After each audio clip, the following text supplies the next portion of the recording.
आज धक्कादायक प्रकार समोर आलाय। नागपूरच्या कामठीमध्ये 8 वर्षीय चिमुकलीवर लैंगिक अत्याचार करण्यात आला आहे। खाऊचं आमिष दाखवून नराधमानं या अल्पवयीन मुलीवर अत्याचार केलाय। आरोपी धनीराम वासनिकला पोलिसांनी अटक केली आहे। राज्यातील अत्याचाराच्या या घटना कधी थांबणार असा सवाल या ठिकाणी उपस्थित होतोय, कारण बदलापूरमध्ये फक्त 3.5 वर्षांच्या मुलीवर लैंगिक अत्याचार झाला होता, तर दुसरीकडे नागपूरमध्ये 8 वर्षांच्या मुलीवर अत्याचार करण्यात आला आहे। तिला खाऊचं आमिष दाखवून नराधमानं तिच्यावर अत्याचार केल्याची माहिती समोर येते। आरोपीनं अल्पवयीन मुलीला खाऊचं आमिष दाखवलं आणि तिच्यावर लैंगिक अत्याचार केले। याविषयी अधिक माहितीसाठी आपले प्रतिनिधी ज्ञानेश्वर पवार हे आपल्यासोबत जोडले गेले आहेत। ज्ञानेश्वर, काय सांगाल? धक्कादायक असा हा प्रकार म्हणावा लागेल जो नागपूरमध्ये घडलेला आहे। नेमका कसं घडलं हे सगळं आणि त्या आरोपी नेमका कुठे आहे, काय कारवाई केली जाते?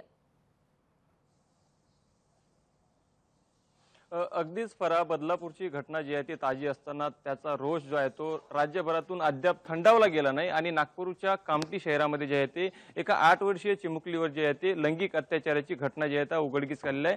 मंगळवारी रात्री उशिरा जो आरोपी आहे, आरोपीने त्या लहान मुलीला आपल्या घरी खाऊचं आमिष दाखवून जे आहे ते घरी बोलावलं आणि रात्री तिच्यावर जे आहे ते लैंगिक अत्याचार केला आणि त्यानंतर चाकूचा धाक दाखवून तिला जीवे मारण्याची धमकी दिली। जर ही घटना जर कोणाला जर सांगितली तर मात्र चिमुडीने घरी गेल्यानंतर हा सगळा प्रकार जो आहे तो रडत रडत आपल्या आईला सांगितला। त्यानंतर आईने जे आहे ते कामठी पोलीस ठाणे गाठत संबंधित जो आरोपी आहे धनीराम वासनिक याच्या विरुद्ध जे आहे ते आता गुन्हा नोंदवला आहे आणि त्याला पोलिसांनी आता अटक देखील केली आहे। मात्र एकूणच पाहता राज्यभरामध्ये ज्या पद्धतीने लैंगिक अत्याचाराच्या घटना घडत आहेत त्यामुळे कुठेतरी आता कायदा सुव्यवस्थेची भीती लोकांच्या मनामध्ये राहील की नाही हा प्रश्न जो आहे तो या निमित्ताने विचारला जातोय। कारण की आता बदलापूरची घटना ताजीच असताना नागपूरच्याही कामठी शहरामध्ये आहे ते का 8 वर्षीय चिमुडीवरती जी आहे ती लैंगिक अत्याचाराची घटना पुन्हा या ठिकाणी ज्ञानेश्वर, वारंवार अशा पद्धतीच्या घटना समोर येताना दिसून येत आहेत। त्यामुळे हे जे नराधम आहेत, लहान मुलींवर चिमुकलींवर अत्याचार करतात, त्यांच्या मनामध्ये पोलिसांचा धाक नाहीये का, कायद्याचा धाक नाहीये का,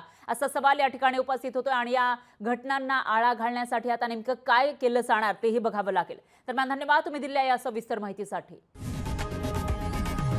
लोकशाही मराठी ऐका, पहा, जागरूक रहा।